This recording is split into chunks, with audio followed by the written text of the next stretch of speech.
तुमच्याकडनं जाणून घ्या. ताई नमस्कार. नमस्कार. आपल्या भागात महावितरण कंपनीच्या काय समस्या आहेत? ते वायर ना वरनं गेलेलं आहे. ते परवा 2 माणसं मेलेले आहेत. वायर शॉक लागून दोघांचा मृत्यू झालाय. हा, मृत्यू झालाय. मग त्यांचं नुकसान पण झालंय. कोण घर आहे त्यांचं पण नुकसान झालंय. एकेकांचं अर्धवट बांधकाम झालेलं आहे. हा, ते भीतीने बांधकाम पण करीन आता म्हणते तर पुढं कशाला घेतला तुम्ही? मग जागा नसली तर कुठं घ्यावं? आपल्या जागा किती आहे तेवढं तर घ्यावं लागतंय की. मग पुढे घेतला आम्ही. ते म्हणतात कशाला घेतला तुम्ही? पुढं घ्यायचं नव्हतं. मग तेव्हा आम्हाला जागा किती मालक दिले तेवढंच घेतलं. जागेवर बांधकाम तर तुमच्या जागेवर तुम्ही करू लागला ना. आमच्या जागेवरच केलं. मग महावितरण कंपनी त्यांचं म्हणणं काय आहे? म्हणजे तुम्ही कशाला पुढे घेतला होते? पुढे घ्यायचं नव्हतं म्हणून बाहेर येऊ लागले. म्हणलं तर नाही, ते आम्हाला जागा मालक कसं दिलं तसं घेतलं आम्ही. पुढचं तर घेतलं नाही. ते पहिल्यापासून बाहेर होतं. आम्ही तेवढं लक्ष देतो का? वर जाते का आमचं लक्ष?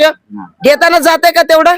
ते वायर आपल्याला पहिली बार बघितलं, गावात होतं. इथं आल्यानंतर पहिली बार बघितलं. ते नंतर काय घडणं होऊ लागलं तेव्हा कळू लागलं, अरे बापरे असं आहे का वायर म्हणून. म्हणजे तुम्ही जेव्हा जागा खरेदी केला तेव्हा तुम्ही पाहिलं नाही की वरून महावितरण कंपनीचे लाईटचे पोल गेलेले होते? त्याचा संबंधच नव्हता. जेव्हा तुम्ही बांधकाम काढायला आले तेव्हा तुम्हाला कळालं तिथं महावितरण जागेचं लाईन गेलेलं होतं. आम्ही बांधकाम पहिलं काय तयारच घेतलं. मग नंतर एक 10 वर्षांनी आम्ही बांधकाम काढलं. तेव्हा इंजिनियर म्हटलं ते वायर ना तुम्हाला चांगलं नाही म्हटलं. तेव्हा आम्हाला कळालं, अरे बापरे असं आहे का म्हणून. मग आम्ही आतमध्येच घेतलं. दुसऱ्या लोकांना पण तसंच कळलं नाही, त्यांनी पण तसंच घेतलं. तर जवळपास या एरियातील सर्व लोकांचं तेच अडचण आहे. तेच अडचण आहे. पाऊस पडलं ना लय भीती वाटते. एकदा तर गणपतीच्या दिवशी असं आमचं मुलगा आणि आमचं नातू दोन्ही उभारलेत.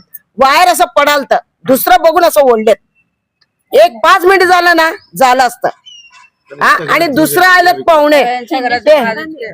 दुसरे पाहुणे आले तर मग त्याने असं उभारले ना त्याचं वरच पडत होतं. त्या दिवशी ना लय भीती झाली. धोकादायक परिस्थिती आहे. पावसाळ्यात केव्हा काय होतं काय सांगता येत नाही असली परिस्थिती आहे. लय धोकादायक जायला येत नाही आम्हाला. मी तर अर्धवटच बांधले, घर सोडून दिले. तसं झालंय ते वायर मुळे. अर्धवट बांधकाम थांबलेलं आहे. थांबलेलं आहे आमचं पण. म्हणजे आपल्या जागेवरनं सरकारचे लाईट पोलचे कामचे खाली आहे बघा ते घर वायर. तेवढं खाली आहे. पण यांच्या घरावर चुन्हा द्यायला आले माणूस, त्याला शाट दिले, मेले. चुन्हा देणारा माणूस लगेच विजेचा शॉक बसून मृत्युमुखी पडलाय. लगेच मग त्यावेळी तुम्ही